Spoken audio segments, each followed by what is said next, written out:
রোজ রাতে আমাদের ঘরের কাহিনী। বেটু পাপার আদর না খেয়ে ঘুমো করবে না। কিছুক্ষণ এইভাবে চলতে থাকে, তারপর লাস্টে হাঁপিয়ে গিয়ে তারপর ম্যাডামের ঘুম আসে। রোজই এই চলে, ওনার কিছুতেই ঘুম আসে না।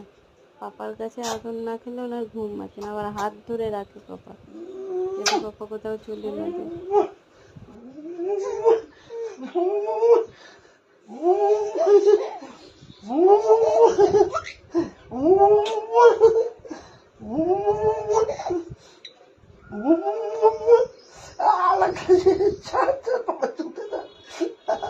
হরে কৃষ্ণ।